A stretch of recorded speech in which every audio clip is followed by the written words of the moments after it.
Yeah, I'm privy to portions of that, and you're right. They have no, as we know physics, they have no pattern to them. So no mathematical pattern, and neither do these objects that are in our solar system at the moment. Just can I throw a question to you? Yes. Okay. Back in June of last year, there was the largest gamma ray burst ever recorded by scientists that occurred while they were convening in Denver, and it was Earth-directed. It was emanating from the black hole in the burster Markarian 421, and that gamma ray burst, again, was Earth-directed. Do you see any correlation between that event and the movement of these objects coming towards Earth, or any relation to the energy that's involved? Well, one of them in particular would have been, it would appear it was affected regarding its movement with the Markarian incident. So, but just with one object. The rest just ignored it. But with one object, there appeared to be some trajectory changes. Okay, thank you. Yeah. Michael, on that change you're talking about, did they?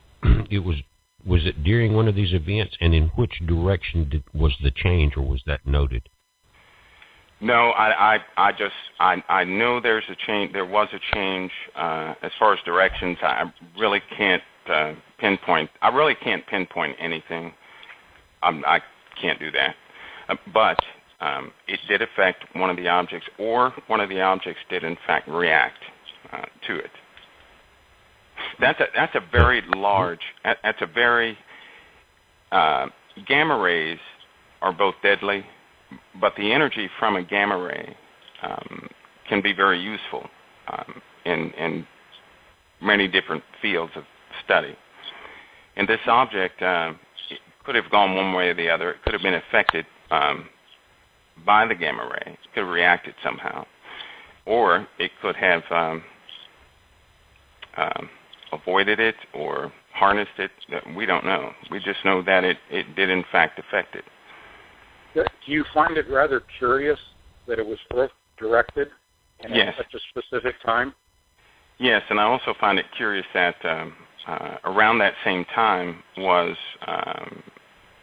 these objects have begun to alter. Our position in the solar system is we won't be in this position for a very long time, far beyond our lifetimes. But our position and what is coming up to our south and other variables that you add in for gamma ray burst to, kind of mingle with that timing in these situations, I found that extremely odd indeed. Okay, I'm gonna blow your mind a little bit, to use an old phraseology, being an old guy. My book utilizes that gamma ray burst to open a portal, and it's a work of fiction. However, that's where I was led to, and I find what you're saying to be confirmation of what essentially was a work of fiction. Well, as I said before, gamma rays, if the energy, and I'll use a lot of hypotheticals, guys, not hypothetically meaning they're wrong, but I have to keep things plausible for my own safety. But the energy that can be harnessed from a gamma ray is enormous. It's just simply enormous. And if that were the fact, then that energy could have been captured to be used at a later time, or at a specific moment in time, or it could have accomplished what it was set out to do. Now, Earth and the Earth and the bodies around it, essentially, they can act like a very large capacitor, storing energy up, and it only takes the proper circuitry to release that energy. Bingo. Now that we have more objects coming into the solar system, it would appear that one of these objects, or the magnetic object in particular, could in fact be that key, and things may be timed around it. Exactly. If you hit it right on the mark, you get a gold star. That's a very good, and that was in your book. That's interesting. That is that's very good. Very good. Very good indeed. Timing, guys. Jesse, you better jump in here. Well, I was just going to say, you're talking about timing, and we've talked about entering this 13,000-year half cycle of going into the galactic ecliptic, Michael. And from what I've read about this, is that's when you're going to be the most susceptible to an energy burst. Also, debris, which we talked about before, I think it's every 26,000 years we make that rotation. But that timing, these scientists know of that exact moment when that center is reached, but they wouldn't know of say, a gamma ray burst unless they knew that it was a constant burst being emitted as we cross that point. You see what I'm saying? That timing, it seems to be along with this crossing of the galactic ecliptic. Yeah. Well, they do know the timing.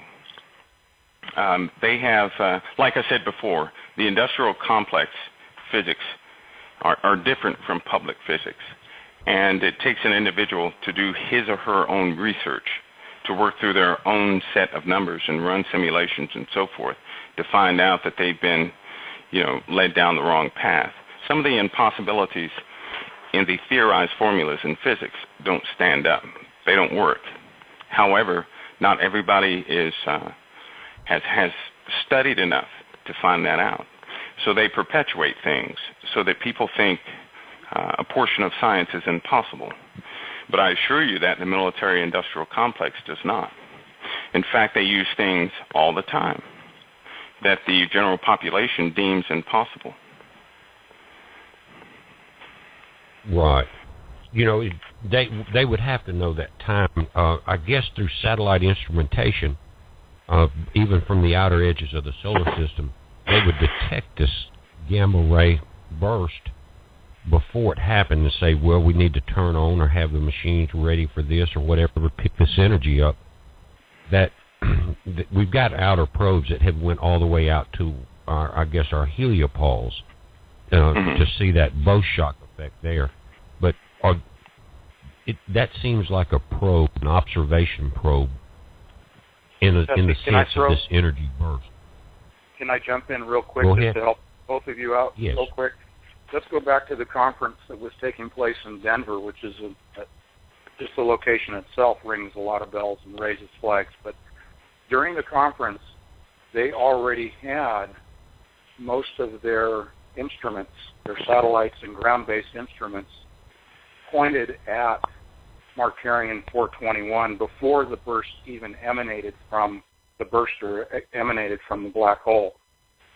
That alone tells you that they knew that this was going to take place due to the buildup of energies within the black hole itself. So I'll back out and let you go. Yeah, they did. They knew that they were pointed. They knew this was coming, is what you're saying. Mm-hmm. Yep. Well, if you were going to tap into an energy source, I'd say that would probably be one of the strongest you could get. Well, like I said, you're dealing, a capacitor can store whatever it goes into it. Right. That's the job of a capacitor, to store energy and release it based on whatever the circuitry is. Well, if we are essentially a huge capacitor, then whatever energies they wanted to store, they got it with that one gamma ray. They're just waiting with the key. A gamma ray is extremely powerful. Yep. It's just extremely powerful. And it was the largest ever recorded.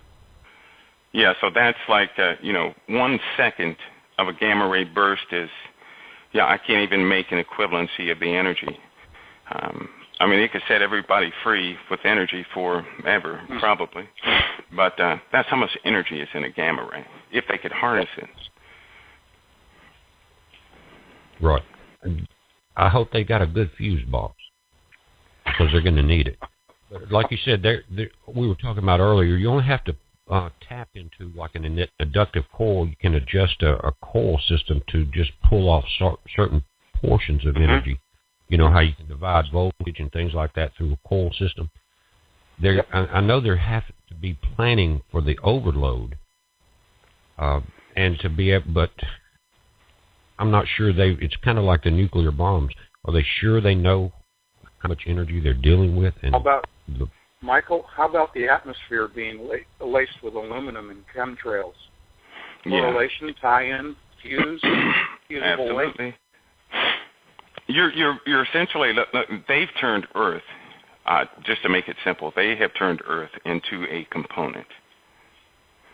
They've turned it into an electronic component, of which goes with the rest of the technology that is both above the stratosphere and so forth, the atmosphere, and on the surface of the Earth and inside the Earth. Now, they have the perfect protective shells underneath the Earth. The largest gamma ray burst ever recorded by scientists that occurred while they were convening in Denver, and it was Earth-directed. It was emanating from the black hole in the burster Markarian. Yeah, I'm privy to portions of that, and you're right. They have no, as we know physics, they have no pattern to them, so no mathematical pattern, and not 421. And that gamma ray burst, again, was Earth-directed. Do you see any correlation between that event and the movement of these objects coming towards Earth, or any relation to the energy that's involved? Neither do these objects that are in our solar system at the moment. Can I throw a question to you? Yes. Okay. Back in June of last year, there was the... Well, one of them in particular would have been, it would appear it was affected regarding its movement.